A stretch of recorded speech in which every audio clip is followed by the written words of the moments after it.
Anybody wants to see? Oh, there's a puppy right there. Right there, there's a puppy right there. Hi, hi. He's like, are you talking to me?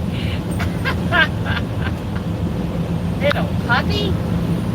Little puppy. Okay, get back on the run here. Let's see how things look in an hour, or 39 minutes. Hello, hello.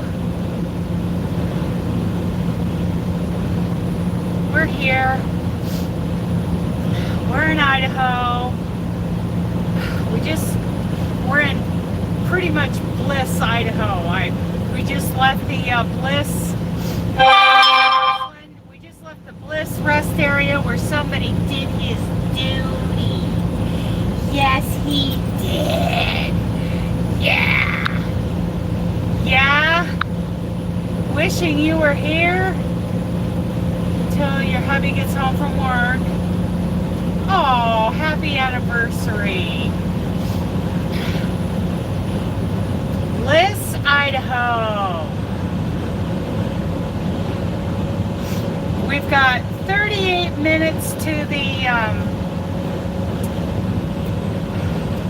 I'm thinking about continuing on past Eden because, yeah.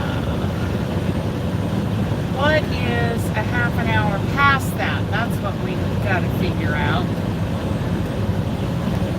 Okay, so there's, oh, I want this to be up. There we go.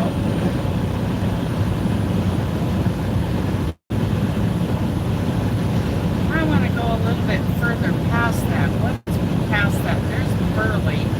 But there's like a pit stop or something out past that I could go to, or, you know, out to the Loves.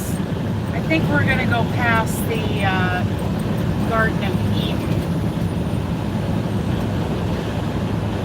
Another half an hour because it's still daylight and the roads are good and I got lots of time. So, and I'm not nearly as tired as I was. I've been on the phone with my friend Joe. So Joe and I used to both work for May Trucking Company. Well, at the time he was married, and he had a little. I believe he had a little boy. And okay, so I met him when I dropped my CDL in Atlanta, and he brought it up to me in Tennessee. That was cool. Yeah, I was pretty tired earlier, and I'm not so much right now. So we're going to go on past where I was planning on stopping. So anyway, you know, there was that time, and then I was heading east on I-90 in Montana, and he was heading west, and for some reason we needed to trade loads. So we met in Billings, and we swapped out trailers. And then I said, come on in, let's go into McDonald's and I'll get us some lunch. Okay. Well, hello. Kivia Brown, hello. So what I didn't know is that his wife was super jealous and really insisted that he was probably having an affair chick, and that you know, swapping trailers was just code for having an affair, I guess. And it, you know, I didn't think anything of it. You know, we're you know, co-workers, right? Hi, Tammy. Yeah, we're co-workers, and you know, yeah, I bought us a dang McDonald's lunch. It wasn't, you know, that big of a deal. Usually when truck drivers get together, you know, somebody buys somebody else a meal. It's just a thing in trucking. And I don't remember if we ran into, it seems like we had to trade loads again another time, but I'm not positive about that. I don't remember. Because to me it was a non-event. Apparently she was texting him that whole time that we were at McDonald's, wanting to know what he was doing and why he wasn't answering her. I guess he was pretty uncomfortable. Well, needless to say, they're divorced now. But he told me just about a month or so ago about how his wife, his ex-wife, insists still to this day that there was something going on between him and I out on the road. I'm like, wow. You know, I'm very sensitive to, you know, anything that might be construed as inappropriate. You know, we just ran into McDonald's, you know, we were both on our 30-minute break, so yeah, I paid. Big deal.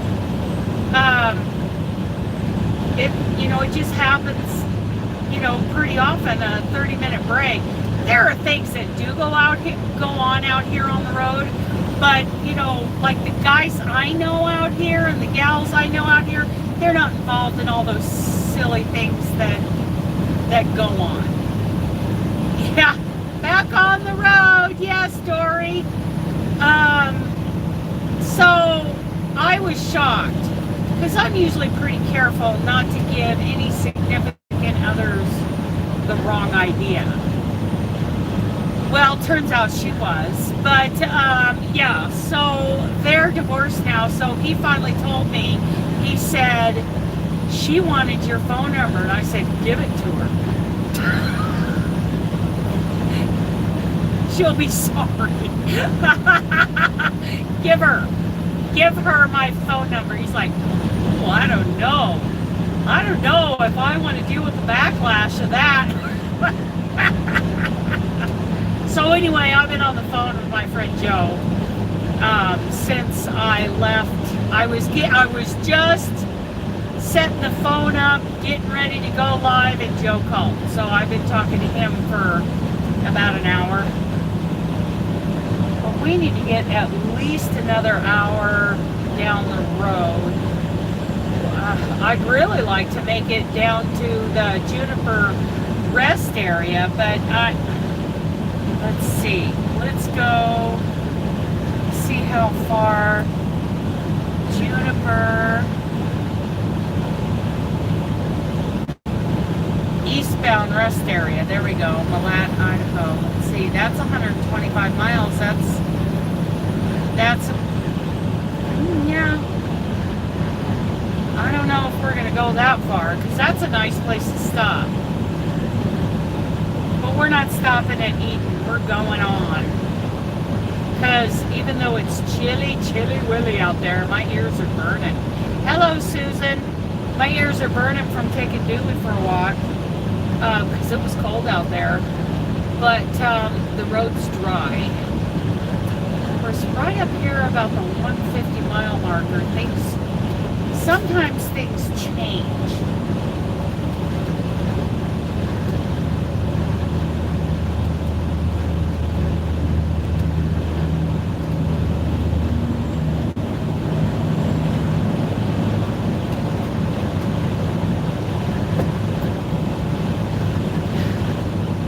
Yeah, there are some weird things that there's like an underworld of trucking that, you know, several layers of underworld of trucking that at least my, you know, circle of influence, I seem to have avoided a lot of that, except for, you know, that incident in Wyoming. But, you know,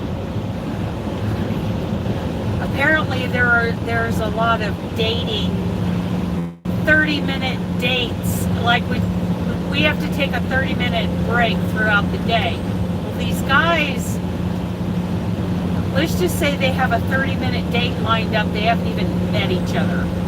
But they will have this little 30-minute date at a certain, like, truck stop. They'll put it out there, hey, I'm going to be at the Flying J in Rollins, and another one will say, okay, I'll be there too. And so there's a lot of that going on there. And I guess the Wilsonville rest area there in Oregon. Yeah, I know. Yeah, there's the lot lizard thing that goes on. But that's like the top layer. the lot lizard thing.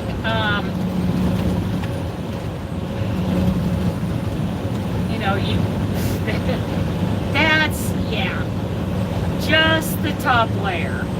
There's a whole lot more going on below that.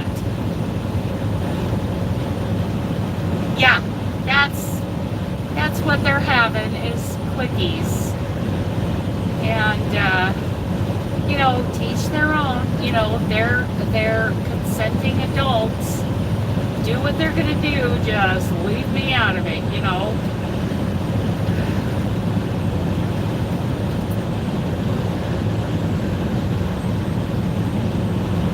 But yeah, there's an underworld of trucking.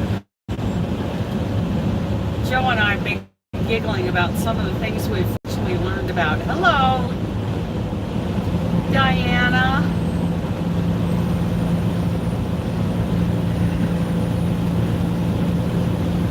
Yeah, the pavement's really good so far. I want to see what mile marker I'm at, because from the 150 on, it can get really sketchy. You won't even know that you've moved into black ice territory out here.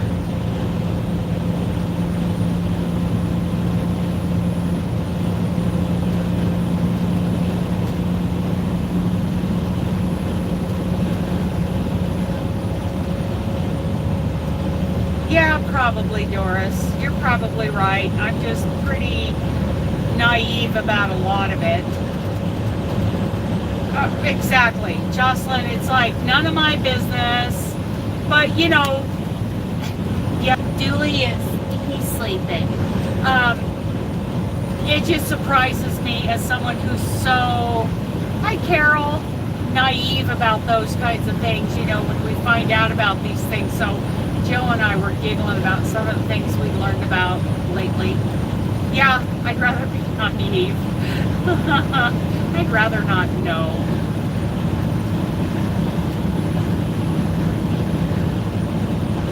Like, okay, so I told him that there was a post on an RV group on Facebook where someone said, you know what, we've always had like a decorative pineapple or something in our dash, and apparently they had to take it out of their dash because it means something. It signals something to other people who might be into the same thing, wink wink. And I'm like, and so when someone posted that, she was like, you know, now I can't even put a pineapple up as decor in my RV. And other people, you know, were making remarks where they were kind of snickering, you know, and laughing. And I'm like, what are we talking about? So I went to Google and I asked, you know,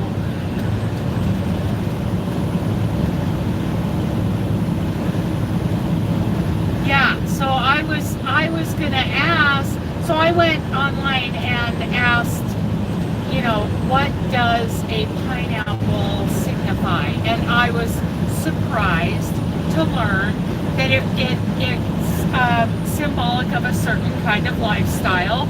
And I'm so naive, I'm like, oh, well then I'm in. So then I told Joe about it. So we've been making pineapple jokes. And then, yes, we're fine. We are absolutely fine. We're a long ways from there. So anyway, you know, I was in my motorhome and the people I bought it from left a lot of the dishes in there. And I pulled the dish out and I realized that the pattern on the plate was a pineapple.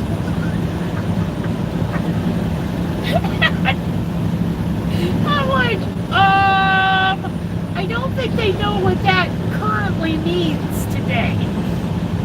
I mean, if you're serving your neighbors, you know, some snack that you just cooked up in the campground, you know, sharing your snack and you're serving it on a pineapple plate, you might be giving the wrong impression. So I had to take a picture of this plate and send it to Joe. Hello, Michelle. And then, okay, so pineapple. When I think of pineapples, I think desserts are okay. So we're heading to Eastern Idaho. Okay, so if you put a pineapple like in your window, it's a signal to other couples that you're kind of into a certain lifestyle. Okay? Well, Joe has a friend who is an animator for Adult Swim. And hi Stephanie, so before SpongeBob became a children's animation, it was originally written for adults.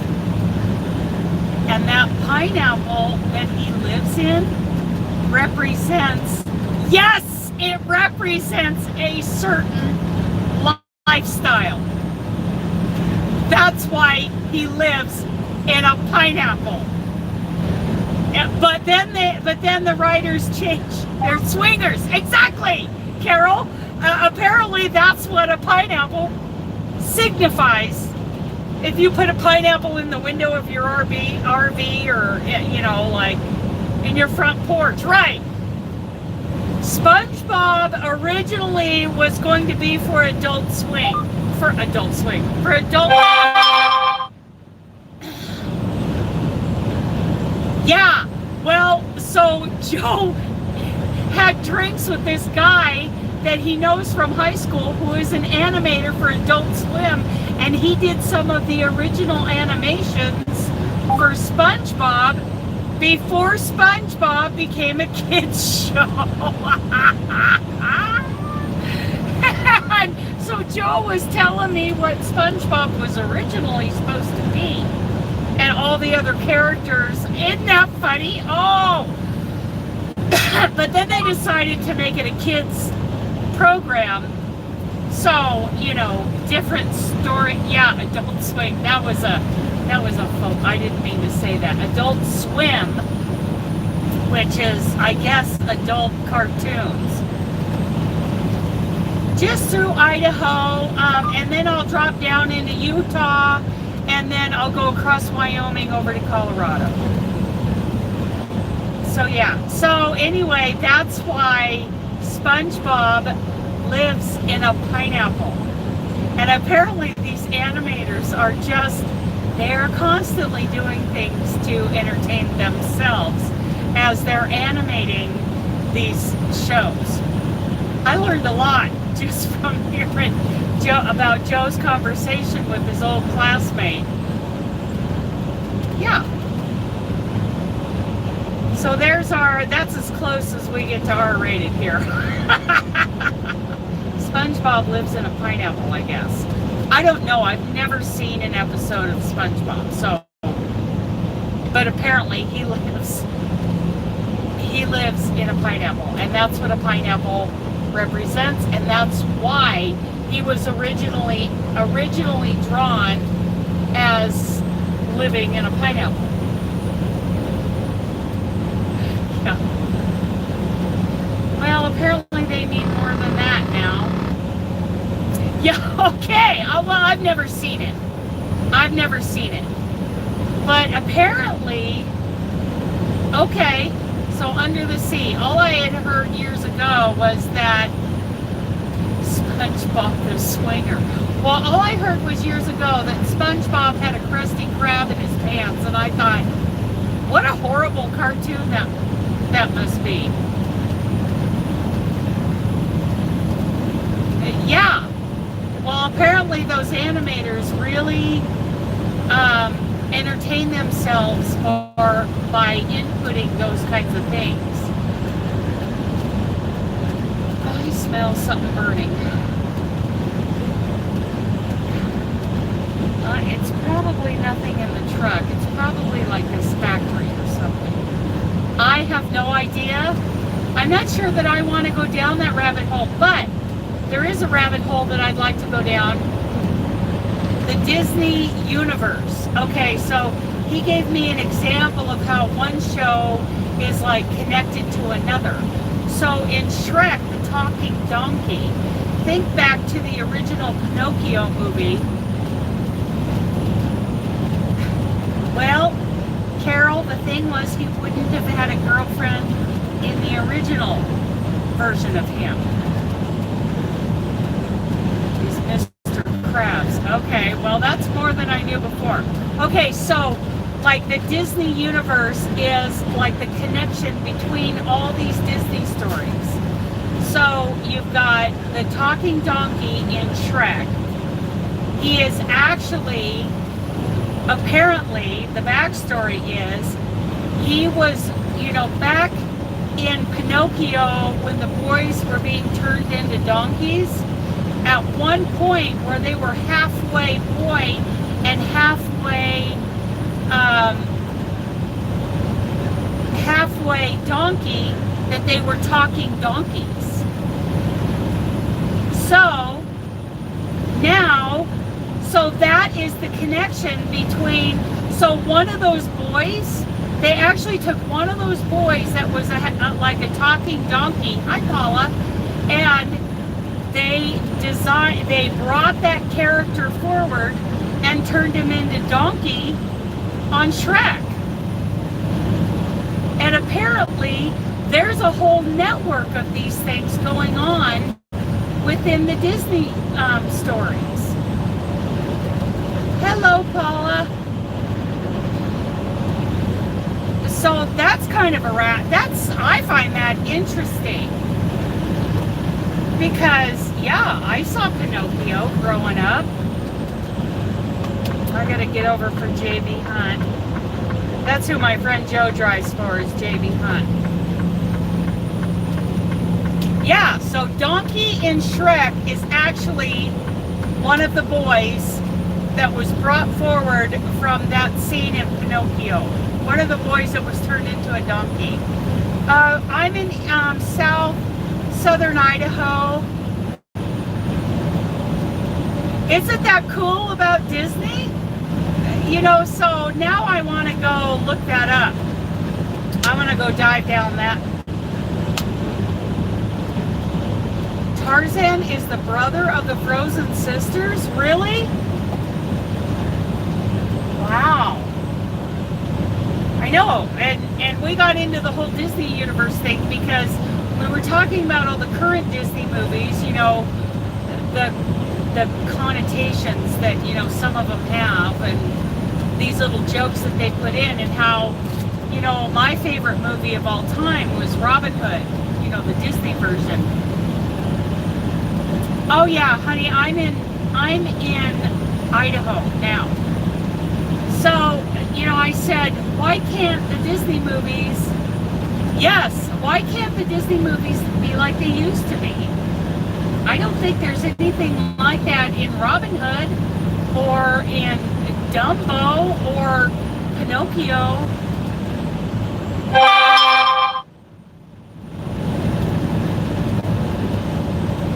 With the wheels like what I'm looking at right now on the side of the freeway, that's that irrigation right there. Was there something else that you're talking about?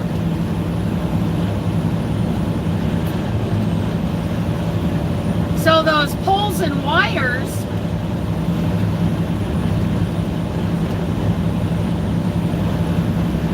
Dewey is in a meeting in the back. Those poles and wires, when I was going through Washington, was apparently now when they start a new apple orchard, they use those to keep those trees pretty uniform. I found an article about them. But those are different from what I saw growing up in Canby, Oregon. So I haven't figured out what those are yet. Those might be beans or hops. Okay, Pride, I'm going to pass you for the third or fourth time today if you're the same guy.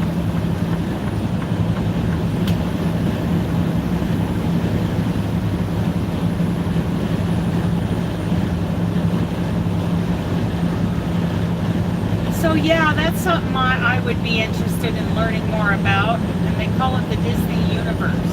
How, one movie is connected to another, and that donkey was one of those boys who got turned into a donkey back in Pinocchio. Yeah, book of worthless knowledge. Oh, hello, girls. There's all the dairy cows off to the right. They're having their dinner. Dairy cows. Hello, girls. Let's see if I can get past this flatbed. He's not going that fast. I am tired, but I'm not nearly as tired as I was. My iced tea is really helping. Plus, talking to Joe about that stuff, that's pretty interesting.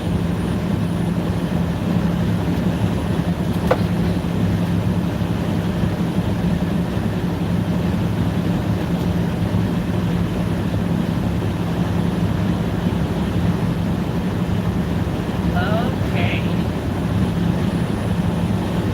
Woodstock, Ontario. That's up north. Yeah.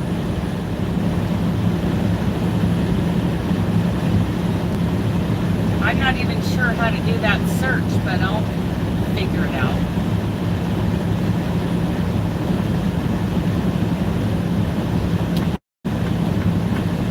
Oh yeah, the roads are much better than this morning. Holy cow.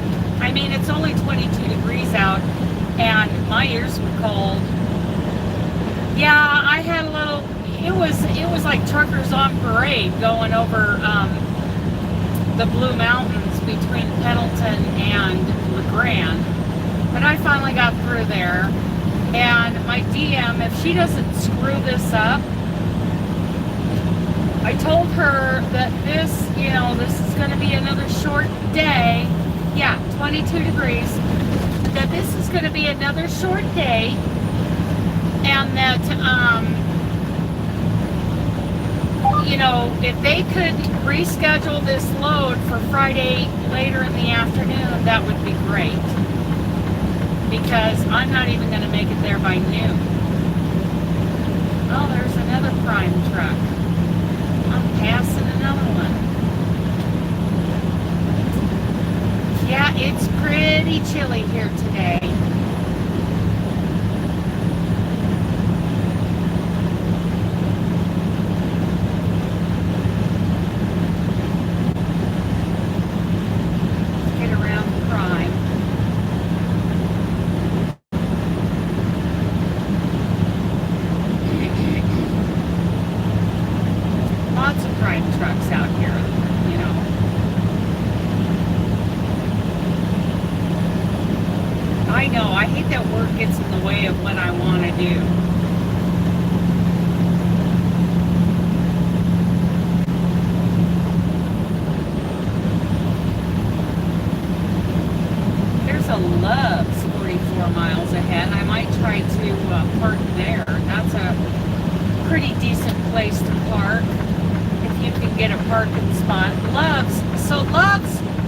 Typically, they're not very big.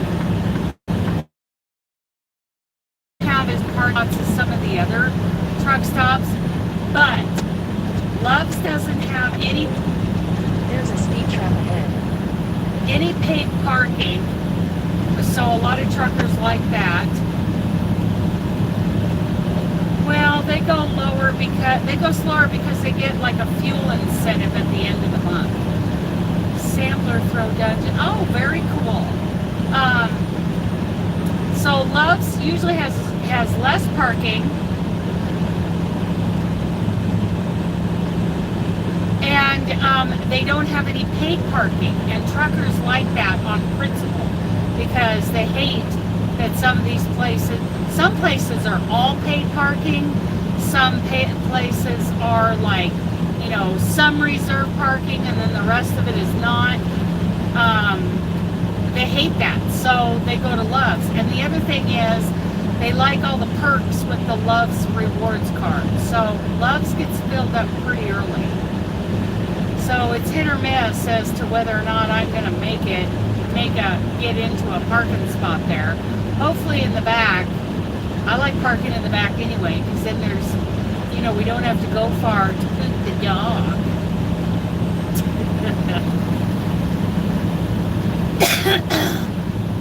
To poop the puppy.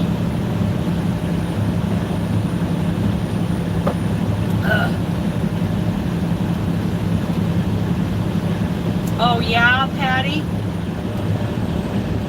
They built a new Love's in Green River, Wyoming, and I parked there one night. But I got there pretty early because my clock ran out.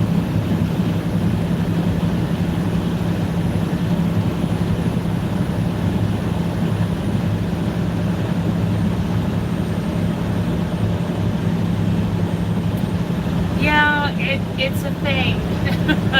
It is a thing. Like where I parked in Sacramento the other night, it's all paid parking. It's like fenced in. It's like a compound. And when you go up to the gate, you pull the ticket and then go in. And you can't get out unless you pay. So there's that one. And then there's a TA and a Petro that are like right across the road.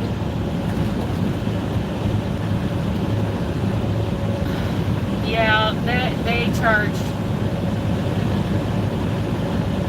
A lot of places have, okay. Oh yeah, and now it's a truck stop, huh? Well,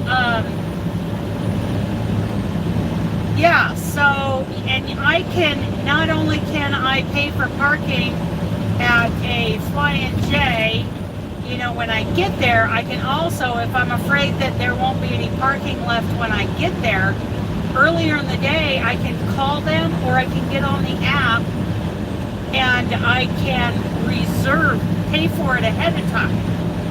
So it's mine when I get there. So you've got paid parking and you've got reserved parking. And then I like to park in the back by, where the grass is anyway. But I'll park in paid parking if I have to. That's all that's left. Interstate Oasis, exit 173. So that is basically there's the Flying J truck stop, and then there's a travel center on the other side that mostly caters to people in cars. Yeah, it's cool. I'm not from the days of no paid parking, so the old timers don't like it, and I get it. I get it. I understand, and they don't want us to pay for parking, because if we don't pay for parking, then they'll get rid of paid parking spots. I get it, but sometimes, especially as a rookie, you don't know if you're going to have a place to park when you run out of clock. So that is handy, and that was really handy my first couple of years.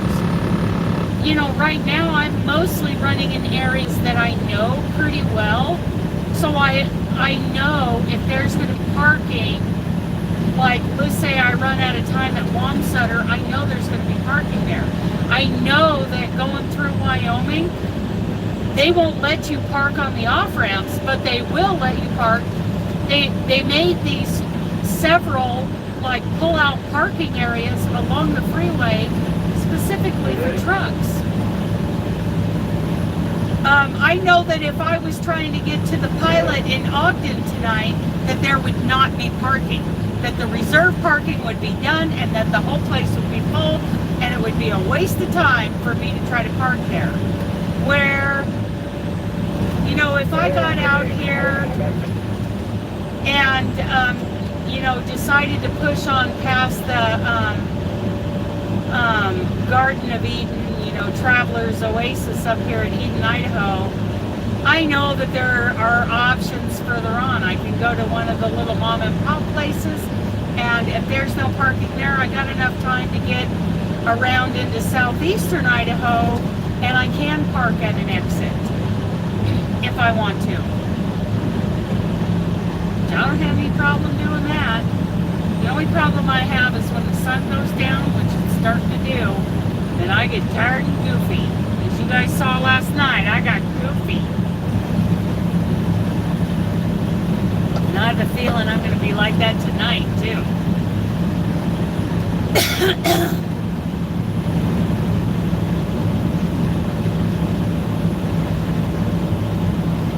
Sometimes you know where there's, a little hidey hole. Big park. The TA, Hugs and Loves all have some free parking, but the TA also has a reserve parking. Oh wow, reserve camper hookups. They're catering to everybody.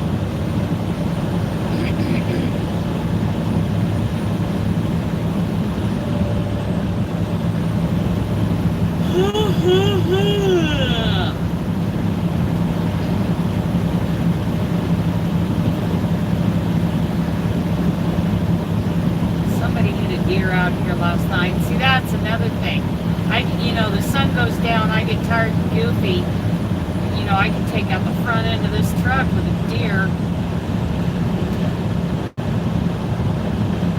Right?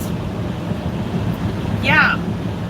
And not throwing all your jugs and your bottles, just out, throwing your garbage out on the ground. I believe they do. Yeah, Loves and the TA and the J's and the pilots all have showers. The Boise Stage Stop has great showers. Yeah, you might see silly Dana tonight. Where else? Oh, Little America has great showers. Free iced tea. That's right. But people just, they pull over on the side of the road, on the shoulder. Yeah, a lot of people like to drive at night. A lot of these guys who haven't been taught any better, they'll pull over on the shoulder and they will go number 2 on the shoulder, just right out there. Hello.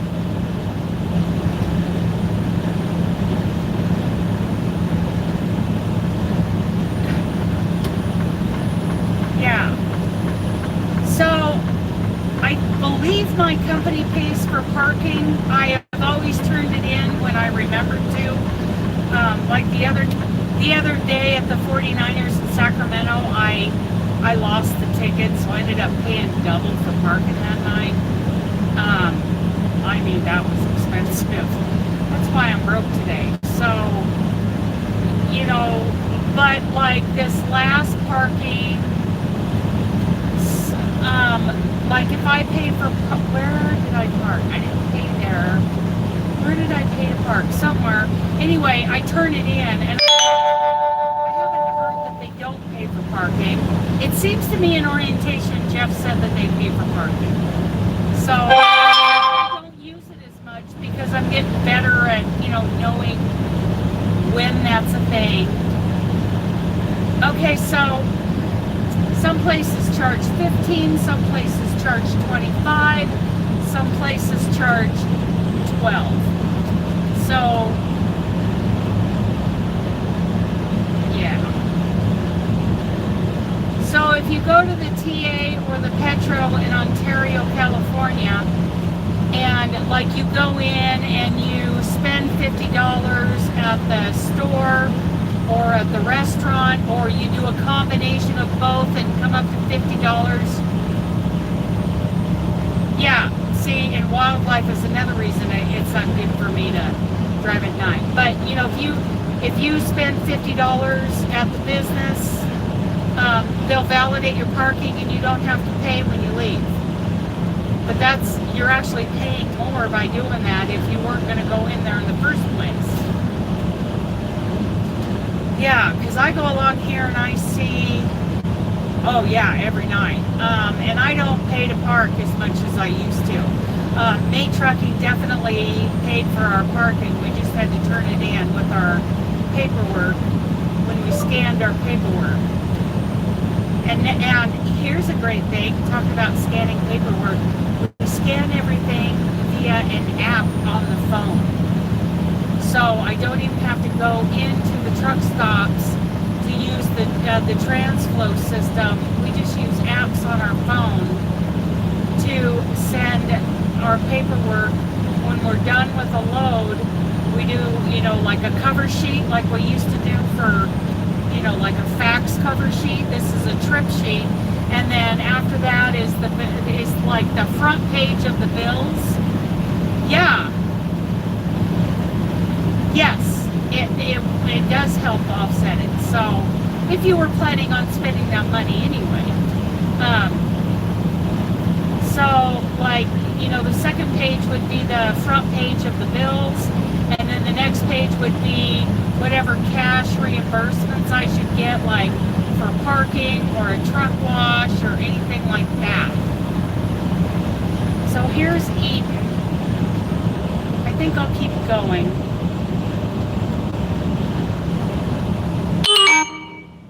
Just a little ways. Maybe another half an hour. Because it's going to be dark and I'm going to be loopy. So yeah, we do all that just sitting right here in the truck. I used to keep a small printer here in the truck, but I have found that it's not really needed. I can do that. I left it in the motorhome this time with my laptop. So here's the Garden of Eden Traveler's Oasis. This is where I was originally thinking about stopping. And yeah, it's getting dark, but I think another half an hour and I'll be good.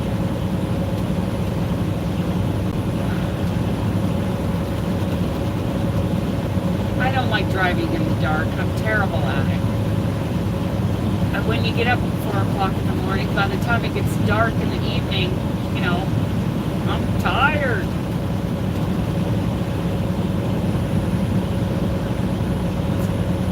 Gary's Freeway RV Sales and Service. That place looks like it's out of business. But there's an RV park back there. Whoop, whoop. Yep, there's people back there camping in their motor fifth wheels. Hi, baby. Hello, baby dog. What are you doing, sweetie pie? Sweetie pie, sweetie pie. Yeah, it makes for a long day. Hi, sweet baby. Yeah. But we're past Christmas, so the days are getting longer. We're past what's the shortest day of the year? The 21st? Yeah, the 21st of December. So days are going to slowly start getting longer. Well, I remember last month it would have been dark by now. Well, a lot of those people live in their RVs, and that's an RV park, so they're hooked up. They're probably living in those RVs. They're not like tent camping. They live in their RVs like I do. Yep. Over halfway. I will do my best, Karen. Thank you.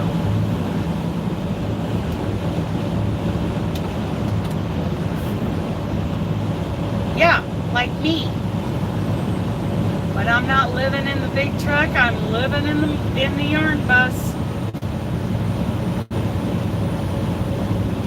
But they're living in theirs, at that RV park, which is nice because, for way less than the price of rent if you were renting an apartment or a cheap house.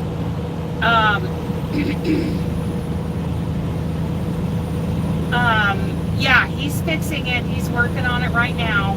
But now there's another $700 bill attached to it that I got to come up with in the next couple of weeks because I cracked the radiator. But anyway, it's cheap. to live in your RV at one of those parks, because it's way less than what you would pay for rent anywhere. Rent is just outrageous. I can't believe what people are paying for rent. And where I live, oh yeah, you can. I've got a pretty good, I've got a propane furnace. I actually have 2 propane furnaces in my RV, but only one is working. So on these really cold nights, I just kind of seal up the back of the RV. Marion, I am 2 hours, two and a half hours east of where I live right now. You can winterize them. Mine is winterized. So it's kind of, so there's like antifreeze in the water lines, and so I'm not using water in there. I just do the same thing in there. Oh yeah, I seriously considered building a tiny home on a gooseneck trailer, but a gooseneck, where it's got like an upper area and it connects, to a gooseneck hitch on the back of my pickup, like a 32 footer. And I had it all planned out. I was going to have a queen size bed up on that upper part. When you walk in, it was going to be like mudroom spot with one of those little tiny washers. Hello, Wanda. Where are you? How far did you get today? No, Marion, I already went past there. I live northwest of Boise, and I am way east of Boise right now. No, I didn't have the time to stop. Otherwise, I would have, because I need my vitamins. I'm almost out. Need my double X. Wanda, how far did you get today? I'm going to have a short day because of, the Blue Mountains in Oregon slowed me down this morning.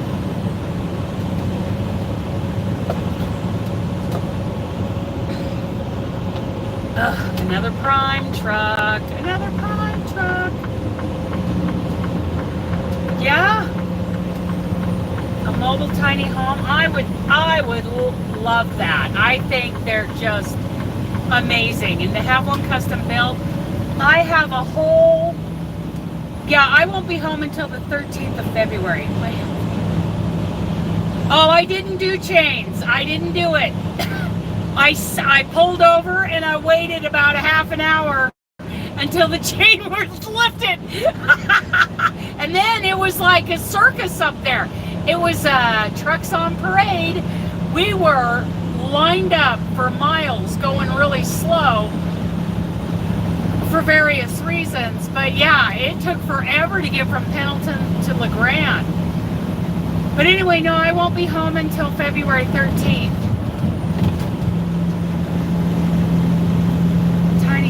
I would like a tiny home compound, one for me, hubby, kids. Yeah, wouldn't that be great? I had a whole tiny home, that would go on a gooseneck trailer, not a fifth wheel, but a gooseneck, which is, the kind of hitch. You want to get a small RV or tiny home? Yes. So, it was the same kind of hitch on those gooseneck horse trailers, rather than the fifth wheel like we've got, like you see those RVs have fifth wheel hitches like we have on these big trucks. I wanted a gooseneck, and I have a whole floor planned out for a tiny home. But you know what? I got me a 36-foot motorhome right now, so, and I'm pretty happy in it. But yeah, the front furnace isn't working, so what I did was I opened up the bathroom door, so what that does is it makes the bedroom and the bathroom like a bedroom suite. And I would run the furnace there that's right next to the bed, and then in the morning when we got up, I'd put on socks and sweats and get all bundled up, and I'd go in there and plug in a ceramic heater, and I start the motorhome, and I run the dash heat for a little while and charge up the batteries, and I've got a gas stove, so I'm, perking my coffee, so then it warms up in the front. And you can do that, and they have these tiny home communities, or you could build your own, like you were saying, like a tiny home compound, your own family community living in tiny homes. You could do that. I think that's a wonderful idea. A family living close to each other like they used to.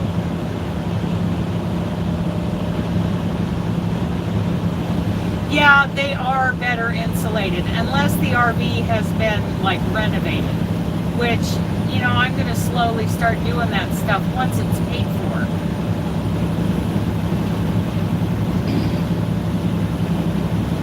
Yeah, they're better insulated.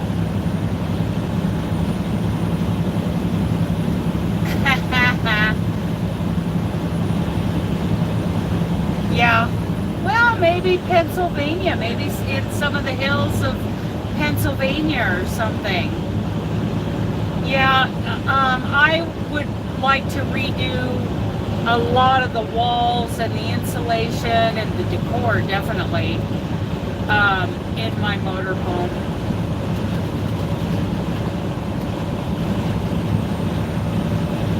I know I need to seal it up real good. I need to get the stuff to seal it up. I'll probably pay somebody to do it, because that's tough. We got it all cleaned up there. Now I need to get it sealed when the, weather's got to be a little warmer. And there's a guy in town that's been highly recommended.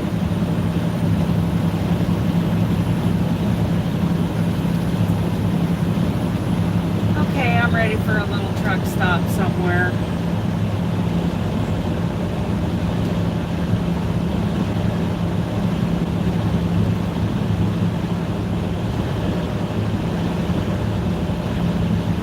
Yeah, I want wheels.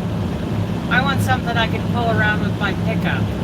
But now that I've got the motorhome, I'm thinking that I don't need the pickup, especially since I'm suddenly paying over $1,200 to fix it. Everything, the engine on that truck is amazing. It's legendary. But everything else is falling apart on it. I don't know how I cracked the radiator, but okay. It doesn't surprise me. It's probably been cracked for quite a while.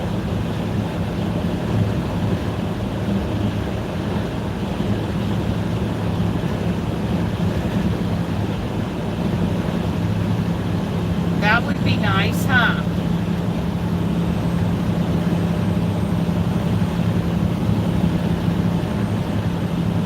Oh, okay.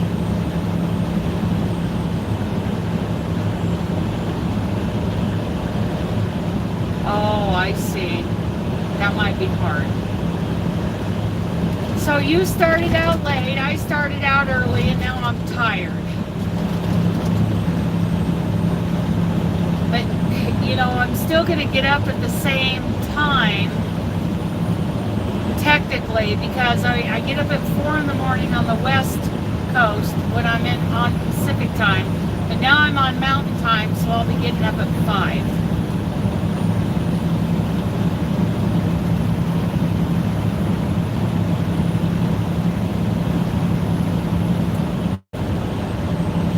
Well, I'm only 14 miles to Burley.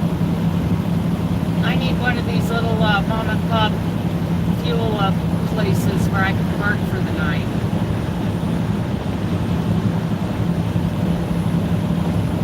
Yeah, I don't blame you. Well, that's kind of like my mechanic. Him and his wife and his kids are moving to Oklahoma, so now, and he wants his mom to come too. So now, they just got done buying this little place and renovating it, and they've got her mare, which is part of the family.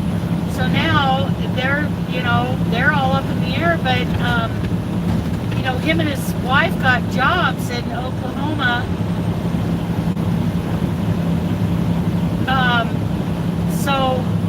going to sell the house, and she's going to sell everything in it and just move the horse.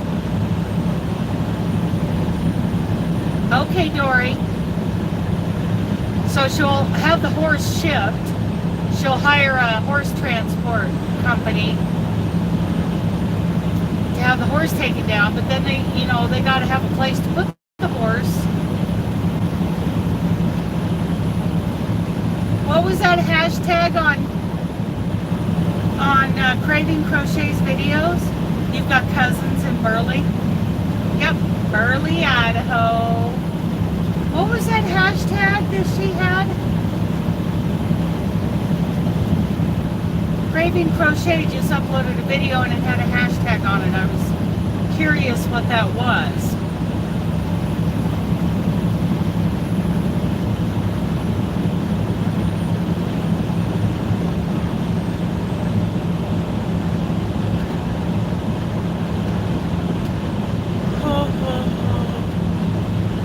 Hi, Brenda. Thank you. Yes, I'm pretty happy, but I'm hunting a place to park.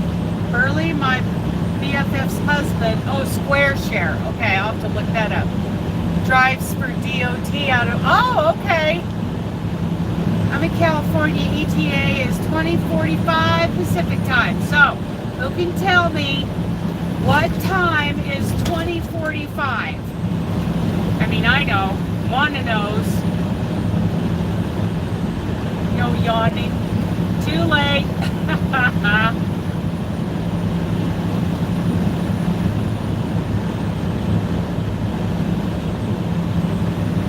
Too late. Yeah, I like Eastern Idaho. 8:45. 8:45. Whoop, whoop. Nope, not 10:45. 8:45. I know Andrea would have got that. Brenda, I am looking for the next little place up here. I will be stopping. We are done. Done. Yeah, a tiny home would be great, but now I've got the motorhome, and that's what presented itself. That's what played out. So that's what we got. When I pull up to it, I go and the first thing I do is I plug it into the house, and then I go around the side and I turn on the propane, and then I go inside and I turn on the furnace, and I light the stove for just a minute, just to make sure that's all flowing. And I turn on the fridge and the freezer, and then I start bringing in stuff from the motorhome. Oh, to Chubbuck, yeah.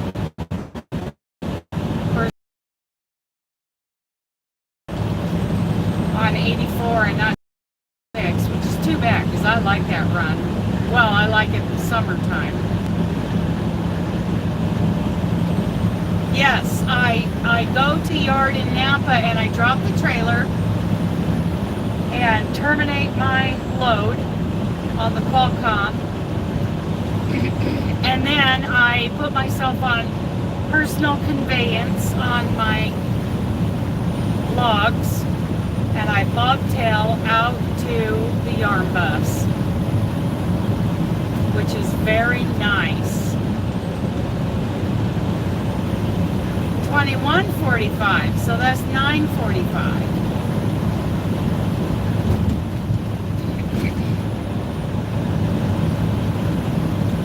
Okay, Joyce, have a great night. Yes, we're coming up on a little mom and pop place here within a few miles, and we're going to pull in there and poop the dog again. Well, he just pooped.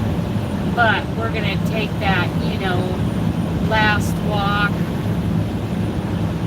And then we're going to roll for Wyoming tomorrow.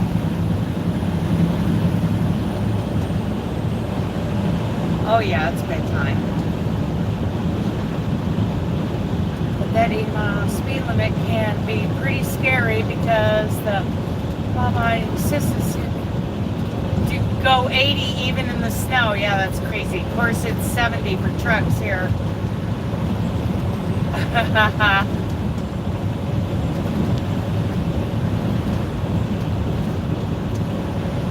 I don't know what that means. Supply chains being cut off. I mean, we have more.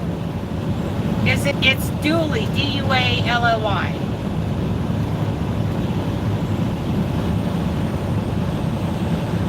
Yeah, it's 80 miles an hour here for cars. It's 70 for trucks.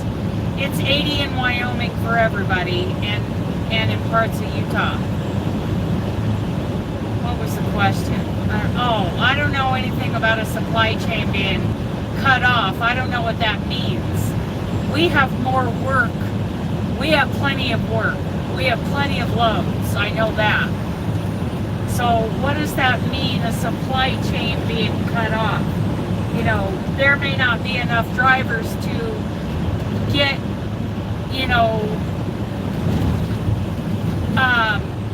to get the loads to where they need to go. But yeah, I'm sorry. If you'll explain to me what you mean by cut off, I don't know what that's all about. I just know that there's plenty of freight and not enough drivers to get it to where it's going.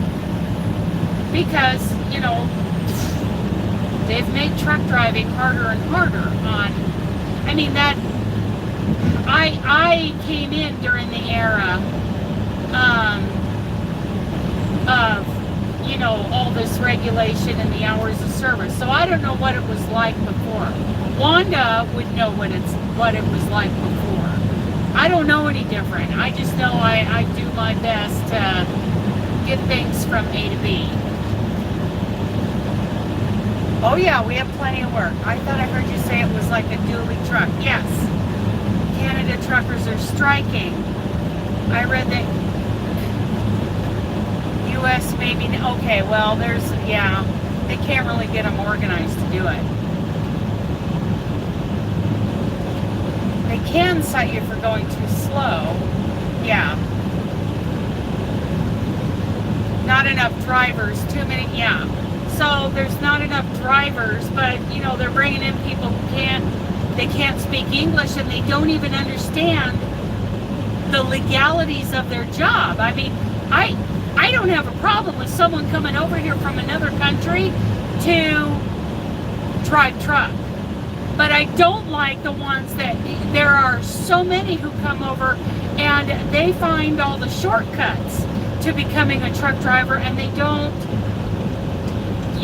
like there were a couple of them getting tickets there in Wyoming the other day, and neither one of them spoke English. They had no idea that they were breaking the law, that they didn't have, what they needed to run legally with their truck. IFTA stickers, all kinds of things, fuel permit kind of things. And they were completely illegal and shut down, and they got caught. But, and they're taught to drive, yes, they are taught to drive as fast as the truck will go and to never stop. So those kinds of drivers, they're dangerous. I don't mind, there are a lot of people who come over to this country, and they learn, and they are very good, very safe drivers. They're courteous.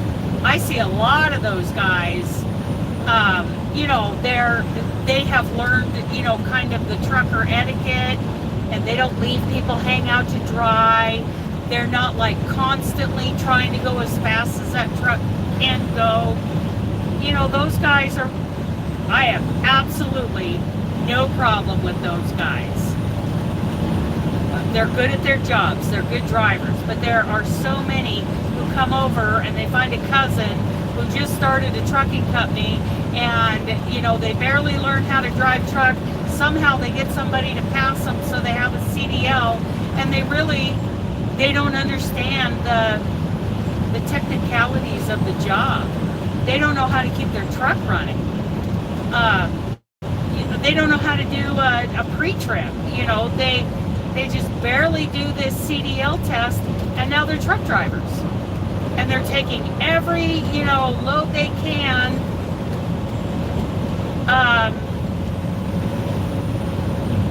And they're just going as fast as they can and never stopping. And it's dangerous.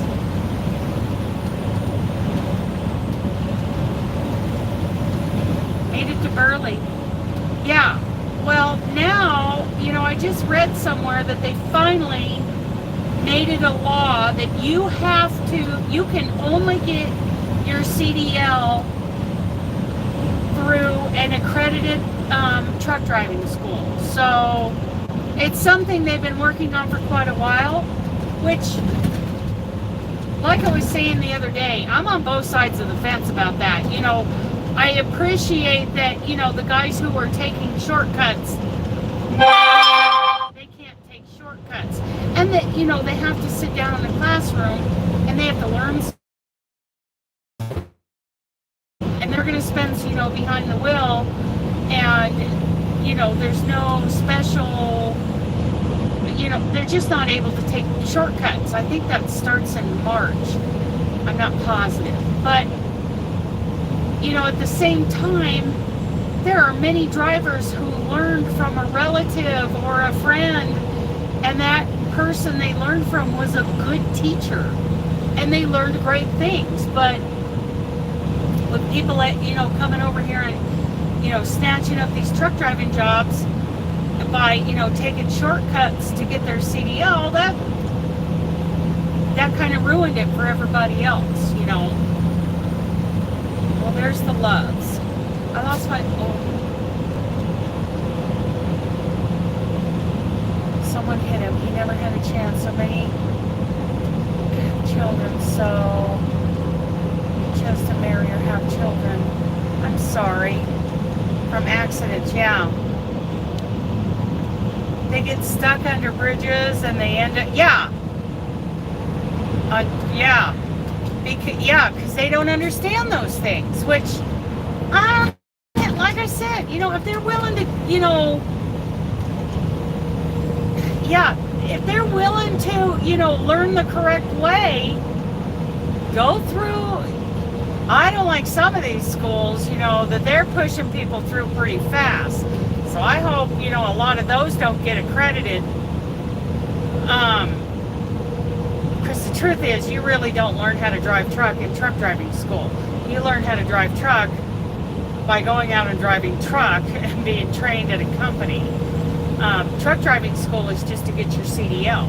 But I learned, you know, enough to know all the legalities of my job, and these guys don't know those legalities. So they were getting tickets and they were getting shut down. And we were taught not to, you know, run as hard as you can, not to have that mentality. Yep. Me a lot, because so with May Trucking Company, the only trailers that are 14 feet tall are the dry vans. And so because they're 14 foot tall, they don't run past Denver, any further east than Denver, because bridges are lower out there. We only run our 13 foot 6-inch reefer trailers east of Denver. But even then, we were, I mean, I was spooked, you know, going east of Denver. I never knew if I was going to end up in one of those roads where, turn left onto US 30 West. you know, that there would be no, oh, this is the wrong Loves, isn't it? I don't know. Let's see. Yeah, you don't know how to drive, and even, seriously, why would someone getting their driver's license need to know the proper rating of car seat for what size child? You know, that's information that is very important in parenting classes, but I've heard that those are the kinds of questions that are asked on the written test for a driver's license now. These people need to be out here and understand what's Turn going left on the onto roads. US 30 West. Oh, this is the wrong Loves. I should have gone the other way to see if there's parking over at the Hayburn.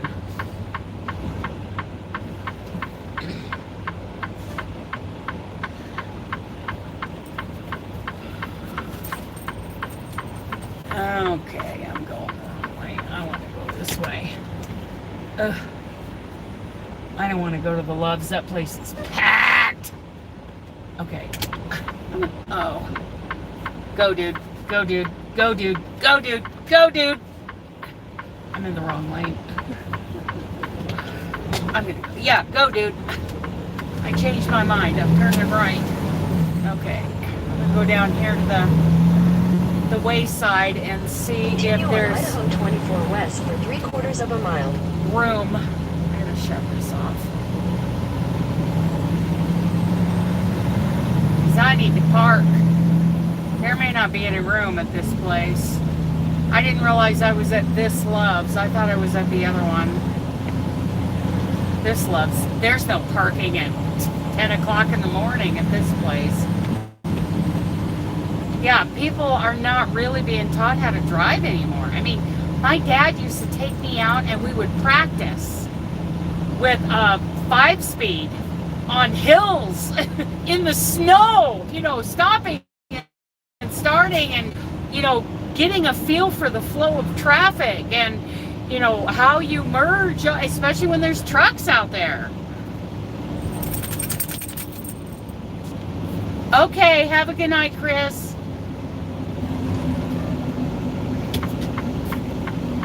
Get over. That guy is right in my freaking way. Thank you for moving. Hi, baby. Hi, baby. Oh, I think there's a parking spot here. Oh, that looks good. And you know what I'm going to do? I'm going to go inside and get some food in the morning.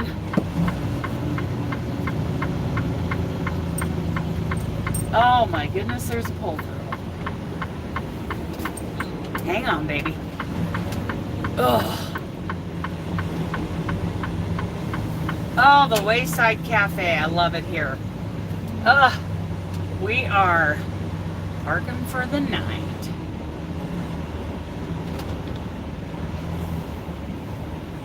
You still drive a 5-speed? That's awesome. I wouldn't mind buying an older 4Runner that had a 5-speed on it.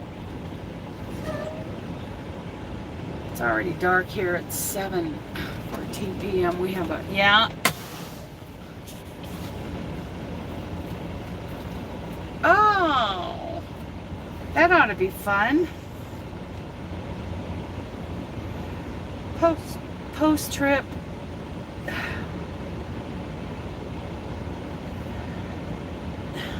4269.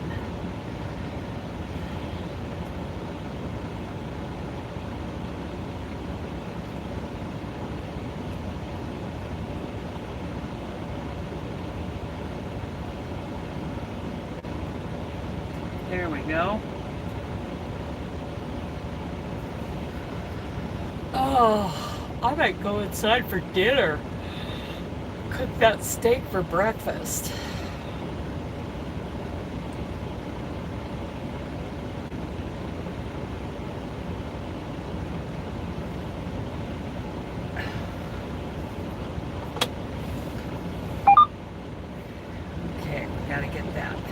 It's like I just got to sit here and just veg for a minute, you know? VIR sent. Hours of service.